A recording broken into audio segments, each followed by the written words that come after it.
नमस्कार, स्वागत है आप सबका दिन भर की तमाम बड़ी और अहम खबरों के साथ। मैं हूं कवीन सचान। शुरुआत हेडलाइन से।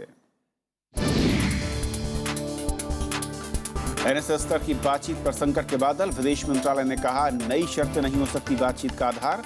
पाक पर लगाया उफा में बनी सहमत से पलटने के आरोप। जयपुर में फिपेक शिखर सम्मेलन का प्रधानमंत्री ने किया उद्घाटन। प्रशांत द्वीपों को बताया अहम रणनीतिक साझेदार। कहा भारत के एजेंडे में छोटे देश भी अहम।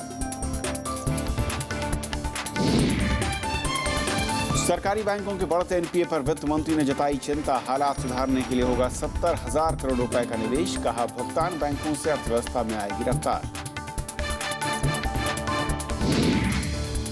सरकार ने दिए एफटीआईआई विवाद जल्द सुलझने के संकेत। कहा रिपोर्ट मिलने पर उठाएंगे उचित कदम। केंद्रीय टीम ने पुणे में की छात्रों और अधिकारियों से मुलाकात। और असम में बाढ़ पीड़ितों की मदद के लिए सेना ने संभाली कमान। भारी बारिश से लाखों हेक्टेयर भूमि तबाह, 3 लाख लोग प्रभावित। गृहमंत्री ने दिया हर संभव मदद का भरोसा।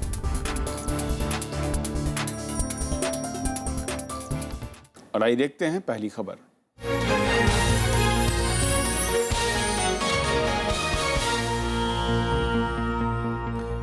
प्रधानमंत्री नरेंद्र मोदी ने रणनीतिक रूप से अहम प्रशांत महासागर क्षेत्र के देशों के सम्मेलन का आज जयपुर में उद्घाटन किया।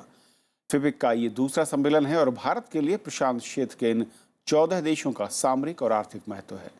प्रधानमंत्री ने इन देशों से सहयोग बढ़ाने की बात कही। प्रशांत द्वीप समूह सहयोग मंच यानी फिपिक के 14 देशों के प्रतिनिधियों ने शुक्रवार को जयपुर में हुए शिखर सम्मेलन में शिरकत की। पिछले साल नवंबर में प्रधानमंत्री नरेंद्र मोदी की फिजी यात्रा के दौरान ही फिपिक का पहला सम्मेलन हुआ था और कुछ महीनों के अंतराल में हो रहे इस दूसरे सम्मेलन के जरिए भारत ने इन देशों में विशेष रुचि दिखाई है। And specific island countries are setting an example of partnership for this century. It is a partnership forged by shared aspirations and challenges. It is shared by the belief that all nations, small and large. Asia प्रशांत क्षेत्र के इन 14 देशों में भारत के अलावा Fiji, Cook द्वीप, Kiribati, Marshall द्वीप, Micronesia, Nauru, Niue, Palau, Papua New Guinea, Samoa, Solomon द्वीप, टोंगा, टुवालू और वनुआतू शामिल हैं। भारत के लिए एक्ट ईस्ट नीति के तहत प्रशांत द्वीप के इन देशों का सामरिक और आर्थिक रूप से काफी महत्व है। प्राकृतिक संसाधनों से भरपूर इन देशों के साथ भारत वैज्ञानिक, अंतरिक्ष और नवीकरणीय ऊर्जा के क्षेत्र में सहयोग का इच्छुक है। प्रशांत द्वीप क्षेत्र में चीन का बढ़ता दखल भी यहाँ भारत की सक्रियता का एक बड़ा कारण है। And we'd like to enhance trade and investment relations in the economic sectors of interest to both India and these countries, and specifically these are like fishing, mining, oil and natural gas, information technology, health, marine resources, agriculture, coconut and coir, etc. प्रधानमंत्री नरेंद्र मोदी ने शिखर सम्मेलन की औपचारिक शुरुआत के पहले मेहमान देशों के राष्ट्राध्यक्षों के साथ अलग अलग मुलाकात करके द्विपक्षीय मुद्दों पर भी चर्चा की। इससे पहले गुरुवार को इन देशों के प्रतिनिधियों ने राष्ट्रपति भवन में प्रणब मुखर्जी से भी मुलाकात की थी। दरअसल पिछले साल नवंबर में प्रधानमंत्री की यात्रा के दौरान सुवा में इस प्रशांत द्वीप सहयोग मंच का गठन हुआ था। प्रधानमंत्री ने इस दौरान प्रत्येक देश को सालाना अनुदान $1,25,000 से बढ़ाकर $2 लाख करने की घोषणा की थी। बदले में भारत व्यापार और निवेश के साथ साथ संयुक्त राष्ट्र सुरक्षा परिषद के विस्तार में भी इन देशों से सहयोग चाहता है। अखिलेश सुमन, राज्यसभा टीवी। तो बहुत अहम है इस बैठक को लेकर जो एजेंडा है और जो छोटे देश हैं और खासतौर पर अगर मैं कहूँ कि रणनीतिक लिहाज से बेहद अहम कहे जा रहे हैं। अखिलेश सुमन हमारे साथ जुड़ चुके हैं, हमारे संवाददाता। अखिलेश, जिस तरीके से ये बैठक है और मैं कहूँ कि एक नए तरीके का इनिशिएटिव दिख रहा है भारत की ओर से, असल में इसके पीछे जो है वो एजेंडा क्या है और मैं कहूँ कि गोल जो है कहाँ पर निगाहें हैं इस एजेंडे, इस सम्मेलन के जरिए?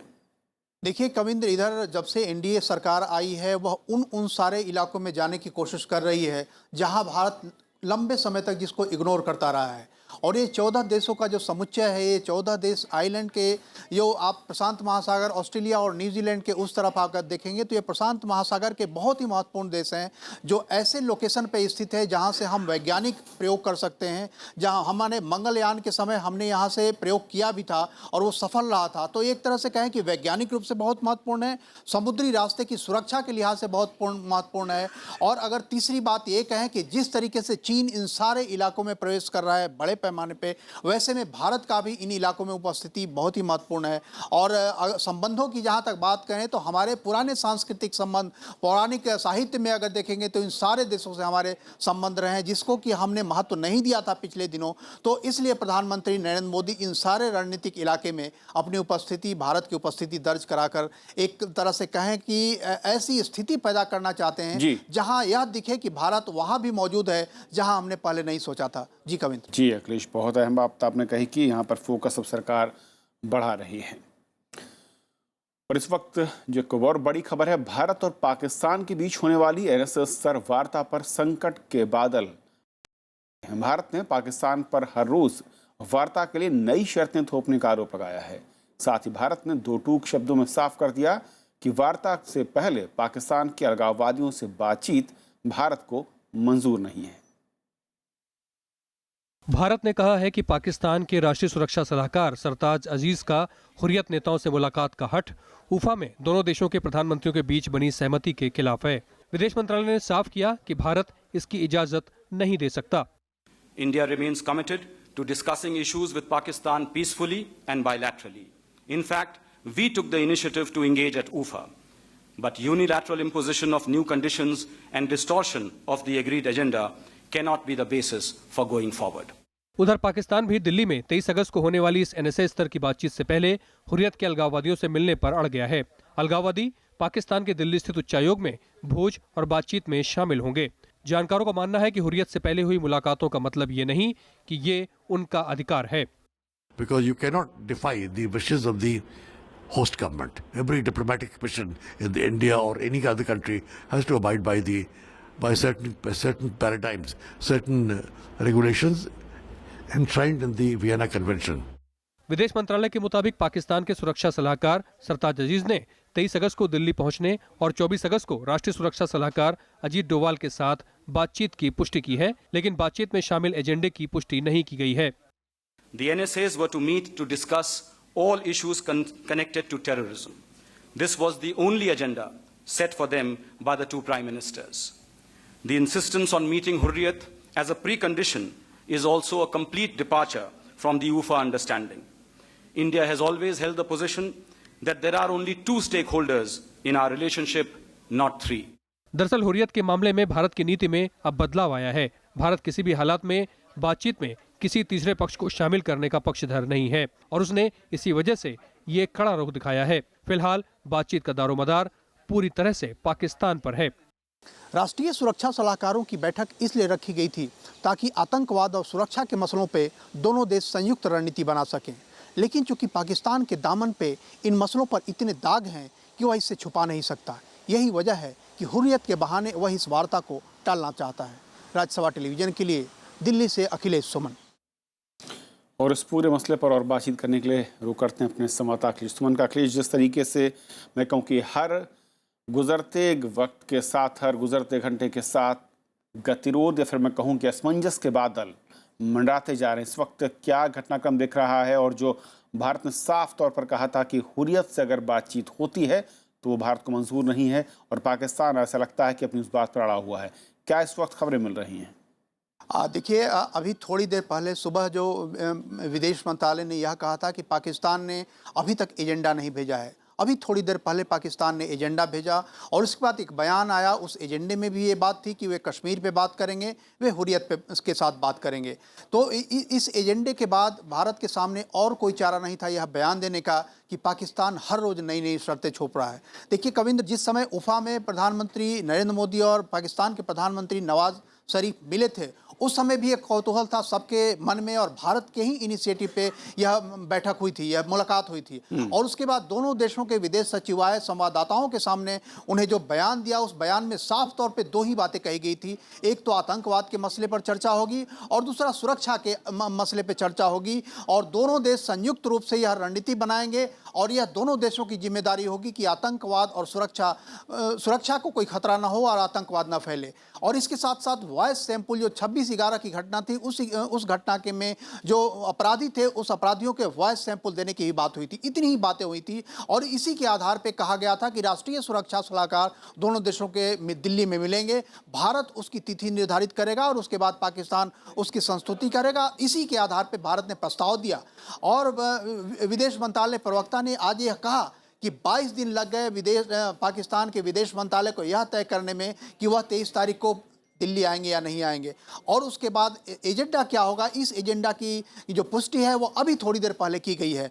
तो भारत के सामने यह एक अहम सवाल है कि आप एजेंडा 2 घंटे पहले करते हैं अभी से, और उसके अलावा जब से उफा में बैठक हुई दोनों प्रधानमंत्रियों के बीच, उसके बाद से गोलीबारी लगातार तेज हुई, आतंकवादियों के घुसपैठ लगातार शुरू होते गए और एक आतंकवादी यहां पकड़ा भी गया जो जिंदा भारत के सामने एक जीता जागता सबूत है किस तरह से पाकिस्तान आतंकवादियों को प्रशिक्षण देता है, भारत में भेजता है। तो यह स्थिति थी। इसी के बाद भारत ने कहा है कि आप हर रोज अगर नई शर्तें थोपेंगे तो इस आधार पर आगे बढ़ना संभव नहीं हो पाएगा। लेकिन भारत ने अभी यह नहीं कहा है कि वार्ता रद्द हो गई है। भारत ने अपनी तरफ से यह वार्ता टालने का भी कोई बात नहीं कहा है। अब यह पूरी तरह पाकिस्तान के पाले में गेंद है कि पाकिस्तान, भारत ने जो यह नीति अपनाई है कि हुर्रियत से कोई बात नहीं, तीसरा पक्ष कोई शामिल नहीं होगा और आतंकवाद के साये में नहीं बातचीत हो सकती। तो इस बात पे अगर पाकिस्तान को तय करना है कि इन दो शर्तों पे, इन दो जो पाकिस्तान के जवाब का इंतजार करना होगा, उन शर्तों पे कैसे आगे बढ़ेंगे। भारत ने साफ कर दिया। एसडी मुनी साहब हमारे साथ हैं जो कि विदेश मामलों के जानकार हैं। और मुनी साहब, जिस तरीके से पाकिस्तान ने एजेंडा भेजा है कुछ देर पहले, जो उसमें 2 अहम बातें हैं, कश्मीर मसले का जिक्र भी है और हुर्रियत का भी जिक्र है, और भारत ने साफ कर दिया है कि जो एजेंडा है वो अगर बार बार बदला जा रहा है और जो कि पहले के मुताबिक ये दोनों शर्तें नहीं थी, और ऐसे में बात करना मुश्किल हो चला है। किस तरीके से उम्मीद देखते हैं और किस तरह के ऑप्शंस मैं कहूं कि दोनों देशों के सामने? अब देखिए, मैं नहीं जानता हूं कि भारत ने उसको औपचारिक रूप से बातचीत को मना किया है या नहीं किया है। अगर नहीं किया है तो अच्छा किया है, क्योंकि पाकिस्तान एक कूटनीतिक गेम खेल रहा है और हमें भी वो कूटनीतिक गेम को अपने ही पाले में नहीं पड़े रहना देना चाहिए। ये मैं समझ सकता हूं कि भारत की अपनी बहुत फ्रस्ट्रेशन है जिस ढंग से पाकिस्तान रिएक्ट कर रहा है, लेकिन हुर्रियत से नहीं मिलने का इलाज तो हमारे पास भी है। हम हुर्रियत के नेताओं को ये इजाजत ही नहीं दें कि वो या दिल्ली आए या हाई कमिश्नर में जाए। ये बात हम कर चुके हैं 2 दिन पहले और उसी बात पे हमको ठोस रहना चाहिए था। और जहां तक एजेंडे का सवाल है, पाकिस्तान अपना एजेंडा भेजे तो भेजे, हमें अपने एजेंडे पर स्टिक करना चाहिए और कहेंगे टेररिज्म पे बात करेंगे और कोई भी बात आप बोलेंगे हम उसका जवाब नहीं देंगे, क्योंकि ये उसका फोरम नहीं है। उसके लिए दूसरा फोरम बनाने को हम तैयार हैं, जो हम पहले ही कह चुके हैं कि फॉरेन सेक्रेटरी लेवल की जो कंपोजिट डायलॉग है उसमें करेंगे ये सब बातें। लेकिन पहले आप टेररिज्म का मुद्दा साफ कीजिए। भारत की नीति हमेशा से ये रही है कि जब तक आप टेररिज्म चलाएंगे तब तक दूसरी बात नहीं हो सकती है और हमें उस पर स्टिक करना चाहिए। एसडी मुनी साहब, बिल्कुल आपने जो बात कही कि किस तरीके से भारत इस पूरे मसले पर अपने रुख पर आगे बढ़ेगा, ये भी देखना अहम होगा। और अखिलेश सुमन, बहुत अहम है कि सरकार ने जो अपनी बात साफ कर दी, उसके बाद पाकिस्तान का जवाब क्या इस मसले पर निकल कर सामने आता है। बहुत शुक्रिया आप दोनों का हमारे साथ जुड़ने के लिए। और फिलहाल एक छोटा सा ब्रेक उस पार दिन भर की बड़ी खबर।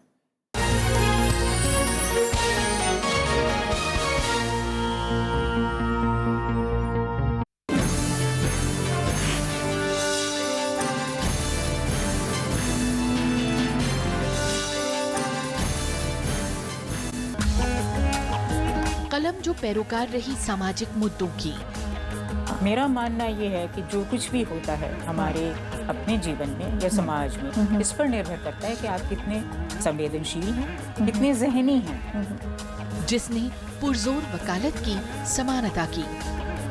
जब समाज इतना विषम हो, समाज में समानता न हो, तो औरत मर्द के बीच में समानता कैसे हो सकती है? मिलिए शख्सियत में मशहूर व मारूफ साहित्यकार मृदुला गर्ग से, सिर्फ राज्यसभा टीवी पर।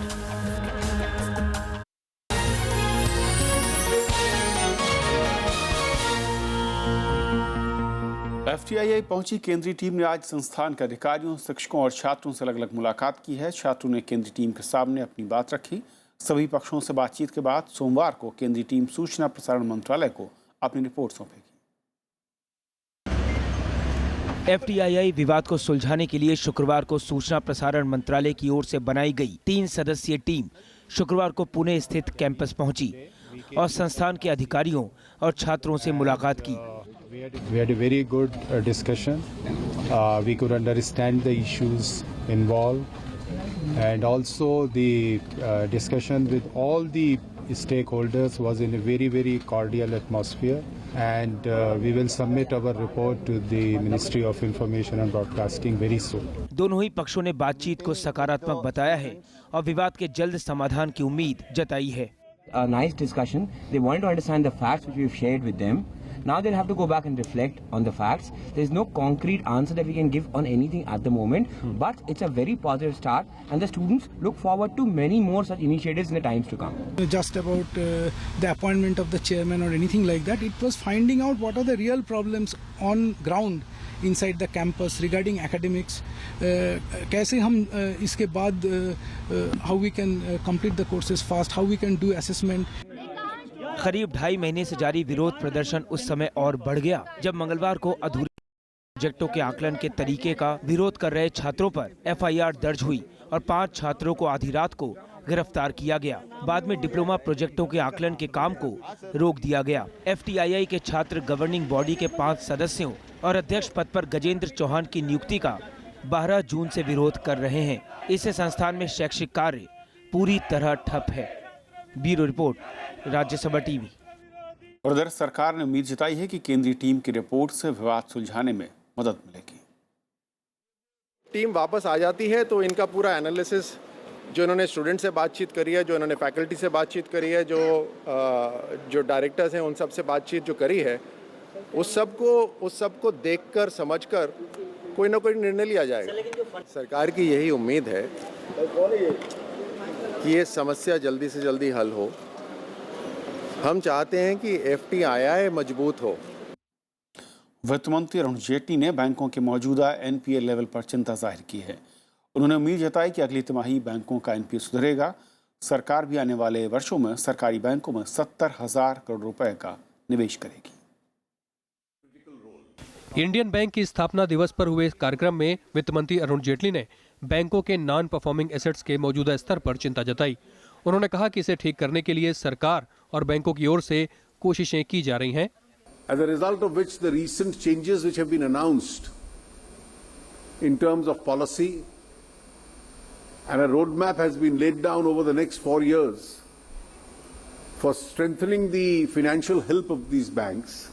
NPA बढ़ने की मुख्य वजह नीतिगत निष्क्रियता, स्टील, पावर और डिस्कॉम जैसे सेक्टर की चुनौतियां रही हैं। इसके चलते सरकारी बैंक भारी कर्ज के बोझ से दबे हैं। पिछले वित्त वर्ष तक NPA 2,67,000 करोड़ रुपए था। वित्त मंत्री ने कहा कि केंद्र सरकार ने इससे निपटने के लिए रोड मैप और नीतियां बनाई हैं। सरकार की योजना अगले 4-5 साल में PSU बैंकों में 70,000 करोड़ रुपए कैपिटल इन्फ्यूज करने की है। So an all-out effort has been launched to correct the health and bring the NPAs down. The effort by the bank administrations, the effort by the government to induce more capital over the next few quarters, the banks will be able to address this challenge. वित्त मंत्री अरुण जेटली ने कहा कि भुगतान बैंकों के शुरू होने से लोगों की बैंकिंग की आदत में बदलाव आएगा। आने वाले दिनों में बैंकिंग और ज्यादा प्रौद्योगिकी आधारित होंगे। इससे ज्यादा लोग औपचारिक बैंकिंग नेटवर्क से जुड़ेंगे और ये अर्थव्यवस्था के 8 से 10% की विकास दर हासिल करने में मददगार साबित होंगे। Bureau report, Rajya Sabha TV. पूर्वोत्तर राज्य असम में बाढ़ से हालात बिगड़ते ही चले जा रहे हैं। 3 लाख से ज्यादा लोगों पर असर पड़ा है, जबकि लाखों हेक्टेयर कृषि भूमि तबाह हो गई। काजीरंगा राष्ट्रीय उद्यान में पानी का स्तर बढ़ने से मवेशियों के सामने भी खतरा पैदा हो गया है। गृह मंत्री राजनाथ सिंह ने असम के मुख्यमंत्री तरुण गोगोई से फोन पर बात कर केंद्र की ओर से हर संभव मदद का भरोसा दिया। 13 जिलों में तकरीबन 611 गाँव में बसने वाले 3 लाख से ज्यादा लोग असम में इस वक्त बाढ़ से बेहाल है।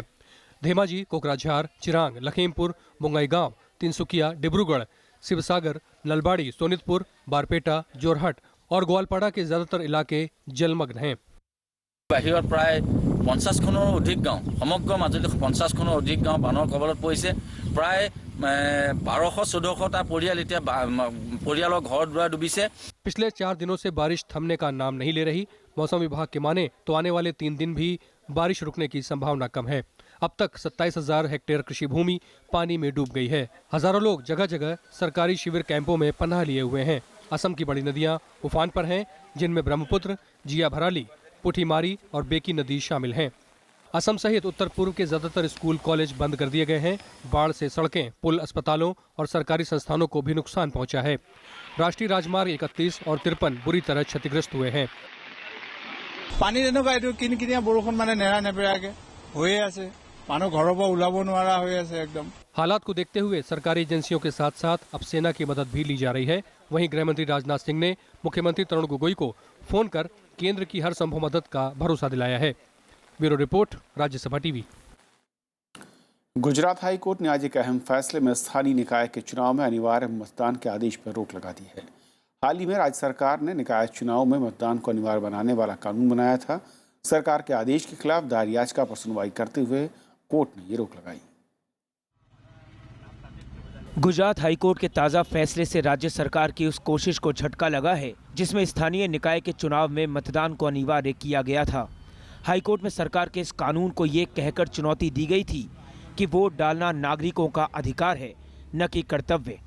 मत देने का अधिकार है नागरिकों का, वो अधिकार को किसी भी तरह फर्ज में बदला नहीं जा सकता है, क्योंकि जो बंधारण ने हमें जो राइट दिए और जनप्रतिनिधित्व कानून में जो प्रावधान दिए है उसके हिसाब से हर एक वोटर को ये राइट है कि वोट करे और वोट नहीं भी करे।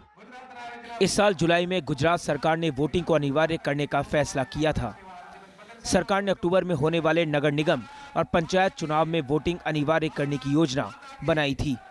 सरकार ने वोट न देने वालों पर 100 रुपए के जुर्माने का भी प्रावधान किया था। गुजरात विधानसभा ने इस कानून को पहली बार दिसंबर 2009 को पारित किया था। Bureau report, Rajya Sabha TV. देश भर में प्याज अब हर आम आदमी को रुलाने लगा है। 2 साल में पहली बार ऐसा हुआ है कि प्याज की कीमतें आसमान छू रही हैं। बात अगर राजधानी की करें तो दिल्ली सरकार के दावे भी खोखले दिख रहे हैं। प्याज को सस्ता बेचने का दावा किया जा रहा है, लेकिन जमीनी हकीकत कुछ और है। ये तस्वीरें राजधानी दिल्ली से सामने आई हैं, जहां सस्ता प्याज बेचने के दावे तो इन होर्डिंग्स की शान बना रहे हैं, लेकिन पीछे की हकीकत आपके सामने है। दुकानें खाली पड़ी हैं और लोग सस्ता तो छोड़िए प्याज के लिए ही तड़प रहे हैं। 18 तारीख के बाद नहीं आया और 18 तारीख से जो आया था वो 3 दिन चला, उसके बाद खत्म हो गया। मात्र एक बार प्याज मिली है, उसके बाद कोई प्याज का ना स्टॉक है ना कुछ है। बार बार चक्कर काटने पर भी बस देख के चले जाते हैं। 4-5 दिन हो गए रोज इसका चक्कर लगाते हैं, सुबह शाम प्याज नहीं मिल पा रहा है। दुकानों का ये हाल है तो मोबाइल वैन्स में प्याज की मारामारी है। घंटों लाइन में लगने के बाद भी प्याज मात्र 1 ही किलो नसीब होता है। लाइन में लगे थे, कम से कम 10 बजे के खड़े हम जो है 12:30 बजे यहाँ से गए थे, गाड़ी नहीं आई थी। आज गाड़ी आए तो 1 किलो प्याज दे रहे हैं और 30 रुपए में दे रहे हैं। हालांकि दिल्ली सरकार कुछ और ही सफाई देती दिखी। एक तो दिक्कत 15 अगस्त की वजह से ट्रक हमारे नहीं आ पा रहे थे, और दूसरा जैसे अभी हमारे मंत्री जी ने बताया, गोपाल साहब ने, कि कुछ ट्रक हमारे दिल्ली के अंदर नो एंट्री रहती है, पूरे दिन आन के दिन भर खड़े रहते हैं। फिर उनका एक सिस्टम रात में आना, फिर उनको रात में लेबर की थोड़ी सी प्रॉब्लम हो जाती है। दिल्ली सरकार ने मोबाइल वैन्स और बढ़ाने का वादा तो किया है, लेकिन आम लोगों को राहत कब मिल पाती है ये देखने वाली बात होगी। जनता को सस्ता प्याज दे दिल्ली सरकार ने महंगाई कम करने की कोशिश तो की, लेकिन जब वो प्याज जनता तक पहुंच ही नहीं रहा तो फिर वो वादा किस काम का। कैमरा पर्सन राजेश अग्रवाल के साथ अनु दीवान, राज्यसभा टीवी, दिल्ली। श्रीलंका में रानिल विक्रमसिंघे ने आज चौथी बार प्रधानमंत्री पद की शपथ ली। राष्ट्रपति मैत्रीपाला सिरिसेना ने उन्हें पद की शपथ दिलाई। प्रधानमंत्री नरेंद्र मोदी ने विक्रमसिंघे को बधाई दी है। शपथ ग्रहण के तुरंत बाद विक्रमसिंघे की यूनाइटेड नेशनल पार्टी और सिरिसेना की श्रीलंका फ्रीडम पार्टी ने राष्ट्रीय एकता सरकार बनाने का समझौता किया। यूनाइटेड नेशनल पार्टी को 225 सदस्यों वाली संसद में 106 सीटें मिली हैं। सामान्य बहुमत से महज 7 सीटें कम है। नई सरकार के सामने सबसे बड़ा मुद्दा तमिल इलाकों में सत्ता का विकेंद्रीकरण होगा। कोलंबो टेस्ट के दूसरे दिन श्रीलंका में 3 विकेट के नुकसान पर 140 रन बना लिए। 393 रनों का पीछा करने उतरी मेजबान टीम की ओर से कौशल सल्वा ने 51, जबकि आखिरी मैच खेल रहे कुमार संगाकारा ने 32 रन बनाए। भारत की ओर से उमेश यादव और आर अश्विन और अमित मिश्रा ने एक विकेट लिया। इससे पहले दूसरे दिन भारतीय पारी 393 रन पर सिमट गई। पहले दिन के स्कोर 319 से आगे खेलते हुए टीम इंडिया आज महज 74 रन ही और जोड़ सकी। भारत की ओर से रिद्धिमान साहा ने 56, अमित मिश्रा ने 24 रन बनाए। श्रीलंका की ओर से रंगना हैरात सबसे सफल गेंदबाज रहे, जिन्होंने 81 रन देकर 4 विकेट लिए।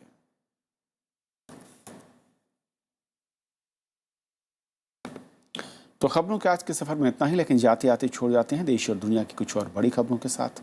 नमस्कार। एनआईए ने आज जम्मू कश्मीर से उधमपुर हमले में शामिल लश्कर-ए-तैयबा के आतंकी नवेद की मदद करने वाले ट्रक ड्राइवर को गिरफ्तार किया है। एनआईए ने 3 और आरोपियों को इस मामले में गिरफ्तार किया है। भारत सरकार ने सामाजिक कार्यकर्ता अन्ना हजारे को जेड श्रेणी की सुरक्षा दी है। हजारे को पिछले कई दिनों से धमकियां मिल रही थी। पवित्र अमरनाथ गुफा के दर्शन के लिए आज 168 श्रद्धालुओं का नया जत्था रवाना हुआ। श्रद्धालुओं की सुरक्षा के लिए सेना ने कड़े इंतजाम किए हैं। अब तक करीब 3.5 लाख श्रद्धालु बाबा बर्फानी के दर्शन कर चुके हैं। सरकार ने बैंक कर्मचारियों के लिए हर महीने के दूसरे और चौथे शनिवार को अवकाश की घोषणा की है। ये आदेश सितंबर के पहले हफ्ते से लागू होगा। शुक्रवार के शुरुआती कारोबार में रुपया डॉलर के मुकाबले 27 पैसे और टूटकर 65 रुपए 81 पैसे पर पहुंच गया। गुरुवार को रुपया 2 साल के न्यूनतम स्तर 65.54 पर बंद हुआ था। शेयर बाजार में गिरावट का दौर लगातार जारी है। सेंसेक्स आज गिरकर 27,366 अंकों पर बंद हुआ। वहीं निफ्टी 73 अंकों का गिरावट दर्ज कर 8,299 अंक पर बंद हुआ। बिहार, उत्तर प्रदेश और मध्य प्रदेश के बाद अब उत्तराखंड सरकार ने भी नवाजुद्दीन सिद्दीकी की फिल्म माझी को टैक्स फ्री कर दिया है। ये फिल्म बिहार में पहाड़ तोड़कर रास्ता बनाने वाले दशरथ माझी के जीवन पर आधारित है। मद्रास हाई कोर्ट ने शुक्रवार को चेन्नई सुपर किंग्स की याचिका पर बीसीसीआई को नोटिस जारी किया। सुपर किंग्स ने आईपीएल से टीम को निलंबन के लिए न्यायमूर्ति लोढ़ा समिति के आदेश को चुनौती दी थी। अब इस मामले पर अगली सुनवाई 27 अगस्त को होगी। गृह मंत्रालय ने निर्वासित बांग्लादेशी लेखिका तस्लीमा नसरीन का वीजा 1 साल के लिए बढ़ा दिया है। तस्लीमा को इस्लाम की कथित इष्टता के चलते कट्टरपंथी समूहों से धमकियां मिल रही थी, जिसके बाद उन्हें बांग्लादेश छोड़ना पड़ा था। आज भारत रत्न और विख्यात शहनाई वादक उस्ताद बिस्मिल्लाह खां की पुण्यतिथि है। वो तीसरे भारतीय संगीतकार थे जिन्हें भारत रत्न से सम्मानित किया गया है। बिहार में जन्मे बिस्मिल्लाह खां का निधन 2006 में हुआ था।